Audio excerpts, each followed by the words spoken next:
Oi, oi, oi, oi. Oi, oi, oi, oi, oi. Somebody say local.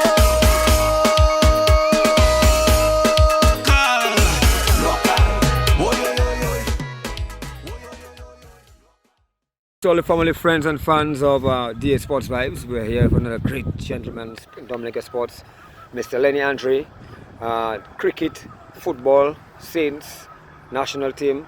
So Mr. Andre, just take us through your journey, in your career, from primary school. Okay, for me it all started in at Benjamin's Park in Portsmouth. We used to call it the Mang at the time. And from these very early days, it was always sports, cricket and football primarily. And I attended the Portsmouth Government School. And even in those early days, I mean, there were two major sports clubs, Sussex and Balkans in Portsmouth, and they did everything. I mean, they organized carnival bands, they did dances, fundraising, they organized matches with the other teams, including the other communities. So I grew up in that kind of milieu, and then there was always a competition between St. John's School and Portsmouth Government School. There were, beautiful players, I would say, like Nicholson Larrock, Jerome Prevost, Titus Francis, his younger brother whose name I don't remember. So I grew up in that kind of sports milieu, so there was always sports during the school year, during the summer vacation. In the town of Portsmouth, almost every block there was a team. Okay, so tell us your first competition, competitive football. You played football first? Probably cricket first. At a very young age, I was probably just 10 years old, and I represented my primary school, which is the Portsmouth Government School.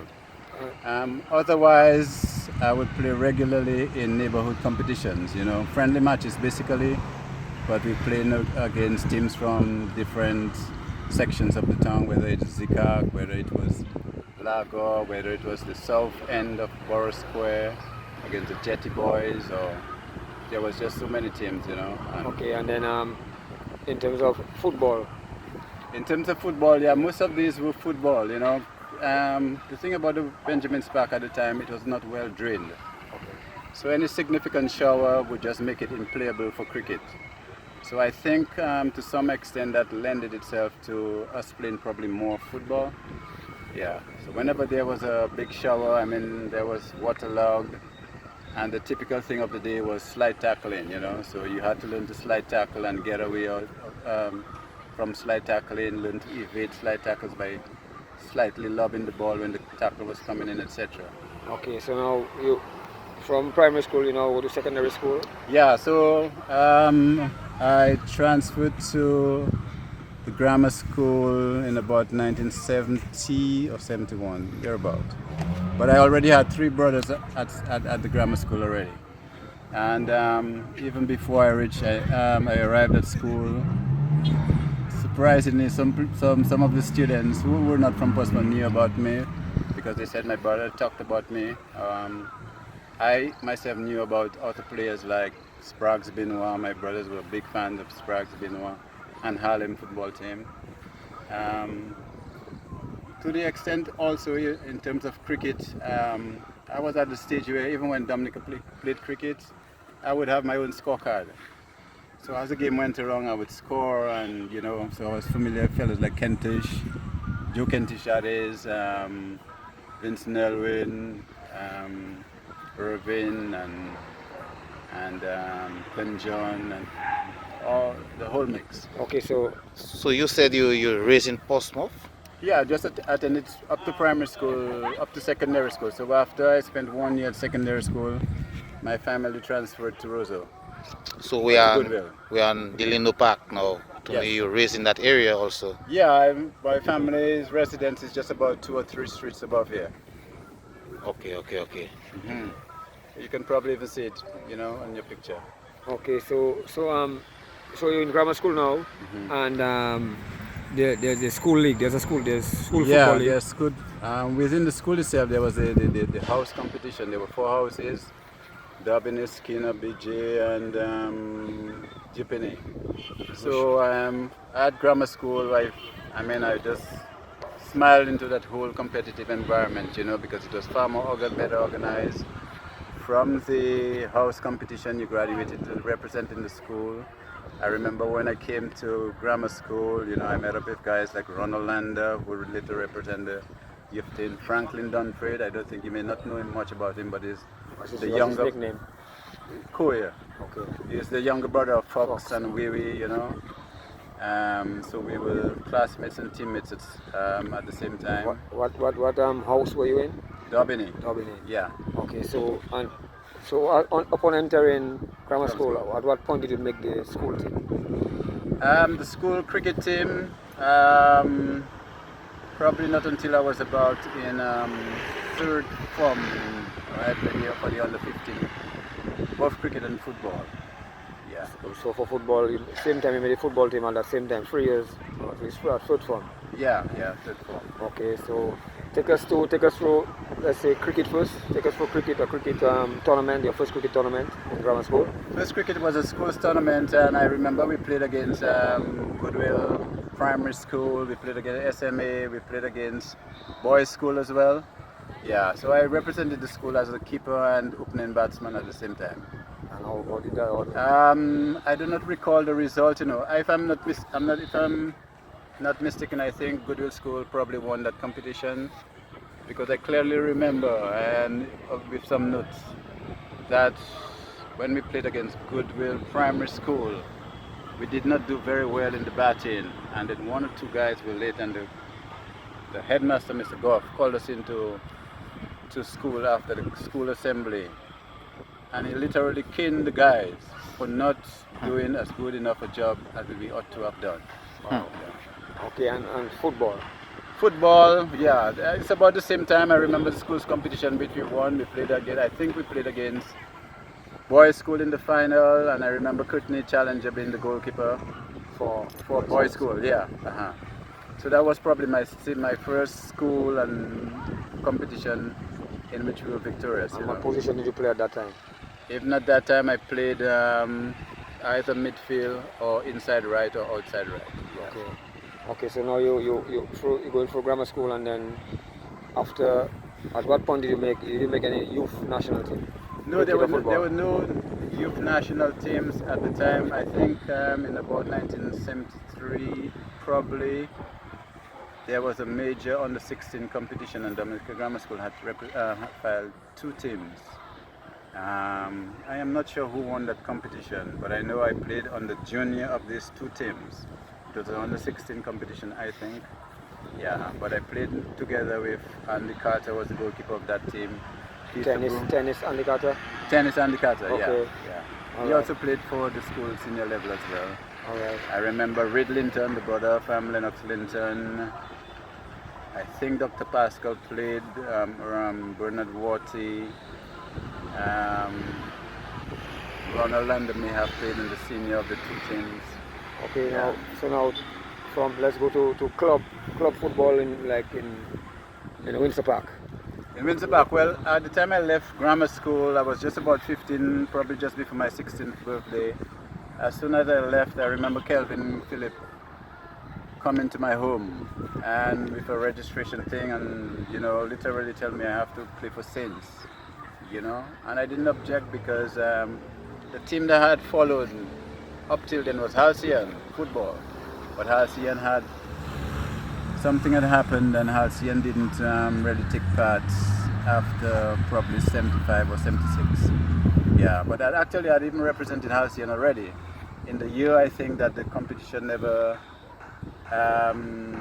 continued throughout the year, As incomplete? No, it was incomplete. I was a big fan of Halcyon. I would practice with them, even though I was a much younger guy, and at that time I think I got a lot of tuition by the guys from Halcyon. I remember Henry Volney literally steering me and telling me, oh, as a midfield player, I need to keep my area, and he would, as a defender for Halcyon, he would literally direct me and literally try to school me, And I got a lot of support from guys like Urban Pemberton, Roy Barnes, Michael Freeman, who was our hero around the area. You know. Okay, so now you were now scouted by Saints. You signed with Saints. Saints, yeah. And guys like who was on that team? Chaucer Doctrove, Vince Nevin, Bogoroy, Kelvin Phillip.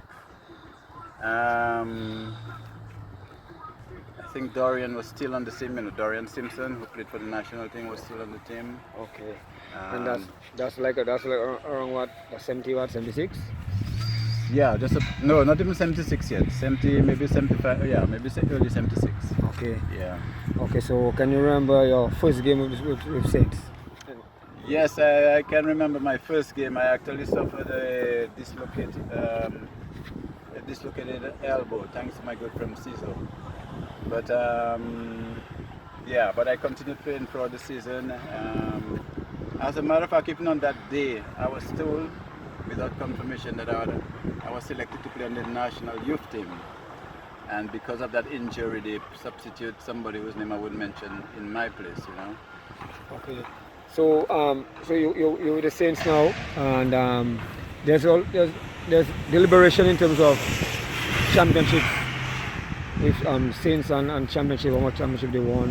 It's like they said like 1 or 2. Can you help us out? With Saints, I didn't win any because I didn't play the first division or the second division it was called. I was drafted straight into the first division team. And during my time at Saints, we didn't win any national championships. The first division, Marky won several championships, even whilst I was playing. No, the second division, even whilst I was playing first division. Okay, and any memorable moments in terms of, you know, in competition in the park, any more memorable moments of playing against some of the bigger teams? Yes. Well, to tell you the truth, I always enjoyed playing against Harlem and Kensborough. You know, Harlem just because of the whole hype about it, or because of the challenge. You know. The expectation too, and I think a lot of spectators would look forward to see Saints play against Harlem. Especially we had Bogoroy in goal at first, and it was always, you know, exciting to see him keep against fellas like Chumby and Harlem generally. Okay. Kensborough too was always a good challenge because a lot of the people that I look up to, the players I looked up to, played in Kensborough. Headley, Rico, Rojo. Kokoshu at the time, you know. I always enjoyed playing for and against Kokoshu, you know. Okay, so now let's go back cricket in terms of national team. National team, I never played for the national team, but for the youth team. Yes. Yeah, I started I think in 70. I played in 78 and played in 77, 76 we didn't play, so I started in 75. Yeah. 76 we didn't play because I think the government wasn't able to send a full team to the competition. So just about, I think, 5 players or 6 players were sent in 76, and this included Joseph Gase, who became the wicketkeeper for the West Indies team. Wow. One thing I want to mention too, you know, about football. In 1974, Cable and Wireless sponsored a youth tournament. And that was really major because it brought together 8 of the OECS and Barbados islands together in one competition. You know, it was a knockout competition, and it lasted for 5 years, from 74 to 78. And yeah. So I played for, when I said I made the youth team and they didn't think that was the national youth team I'm referring to. I played in 77 when we won silver medals. We lost in the finals to Antigua. And in 78 we became champions. I mean, but out of the 5 years, I mean, Dominica did reasonably well. We made the finals in 3 years, including the year that we won in 78, the last year. Antigua won for 2 years, Barbados won the second year, and St. Lucia won the first year. So I think Dominica accounted well for himself overall, you know. Okay, and you said the Windward youth team. Oh, Windward youth team was cricket.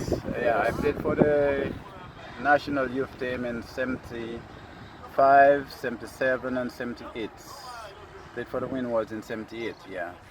Unfortunately on that, we were supposed to have played 2 matches. It's a zonal competition, and our zone was Windwards, Jamaica and Barbados. But our game against Jamaica was rained out. So I only got to play against Barbados. I scored something like 14 and 13. Yeah. But on that team too was Edward Francis, who also played football. Brilliant, excellent actually, I should mention also the other players on the Saints team was Tosh, Edward Francis, Thomas Kentish, Kelly, or who we call Ken Williams. There was Desmond, Kobe. Really, we had a reasonable good team. But unfortunately, probably our highest position in about the 4 years that I played was probably third position in the league. Okay. Any memorable moments in terms of the national youth team football? Yeah, I think 77 was just a memorable year. Our team was very good, I think. With Kukushu, Ralph Richards, Joseph Geese, Mosiah, Coffee was the captain, Mano was the goalkeeper. There was a guy called Prickle on the half. Refuse was also there. Refuse was very good. Yeah, the bass player, Refuse, swing and stars baseman. Wow. Very good player as well. And we made it to the finals and we came up against Antigua in Dominica. I think that game we just simply dominated them, but we failed to score. And they beat us 4-2 on penalties. Yeah. And then the following year we had a brand new squad except for 2 players being Kutney Challenger, the substitute goalkeeper on that year, and myself. I was the captain then, and we went on to win the competition. That year was the first time Mike Sprott must have played for the national team, that is the youth team. He had a very good year, I think. I'm not sure if you know of Jackson. What is Jackson's first name? Jabba. But we also had Jabba. Yeah, we call him Jabba.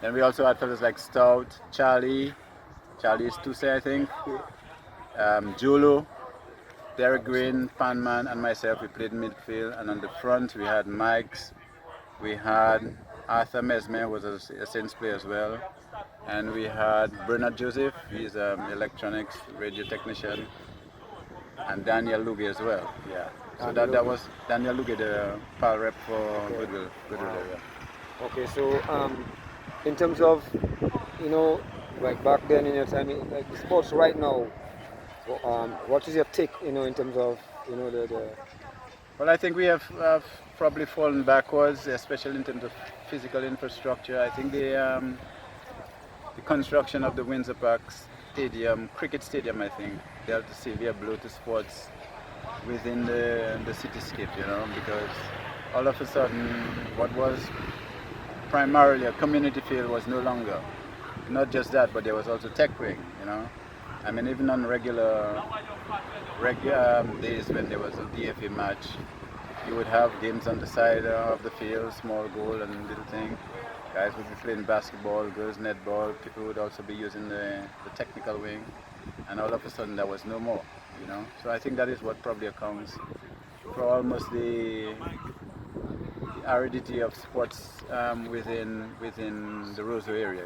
There are no football teams that I can think of right now. And I'm betting that you are not criticizing the stadium, but No, it was no, a I love factor for cricket. sure. I But it was a love cricket. factor for Yeah, the I Roseau love people cricket, for but sure. I do think it was the best idea to have cricket stadium right in the town, because as you can see, most of the time it is not being utilized, and then the town folks, so to speak, don't have anywhere to to practice the skills and develop the talent. Okay, would like you to give a little, inspirational message to the youngsters out there in terms of, participating in sports, and the importance of sports Well, today? to the younger players, I think they should look at what is happening elsewhere.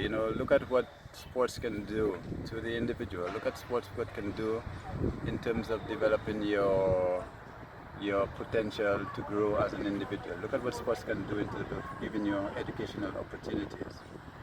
Socially, sports allows you to meet and to deal with players from throughout the community or throughout the island or throughout even the region. Just by having participated in sports. I mean, I have friends that go back strictly from sporting days, not just in Dominica, but in the islands as well, And every time, we meet, or we share comments on Facebook or basically electronic media, you know, it's always nice and heartening, you know. If we ask about each other and other friends we haven't seen or heard, etc. Well, on behalf of DA Sports, I really appreciate you taking time out of your busy schedule to speak with us, and hope that, you know, this video will give some inspiration to the young athletes out there, so we can get our sports back on the rise to where we, you know, back in the days where we were. Yeah, I think it needs to be. I mean, look at the time; it's 3:45. I don't see anybody on the playing field. I mean, in our time, there would be guys kicking at goals, playing small goals, etc. You know, but you know, I think that is just probably a sign of the times. And there are some other things I wish I could. I didn't remember to mention. You know, the impact of just, you know, in the 70s. There was the Black Power movement, followed somewhat by the Rastafarian movement. But even before that, you know, all of a sudden, like Brazil had won 58 and 1962. They had been pounded out of the 1966 competition, and then they came back in 1970 and won the competition with Pele, you know. And that was such a motivation just for players and sports footballers, that is, you know. Everybody felt this empowerment, you know, that yes, you know, third world people, black people, we were as good as the best, better than the best, so to speak, you know. And that was tremendous motivation in terms of the social, cultural vibes around the football circles on the island. Thank you very much. Yes, okay. Boy,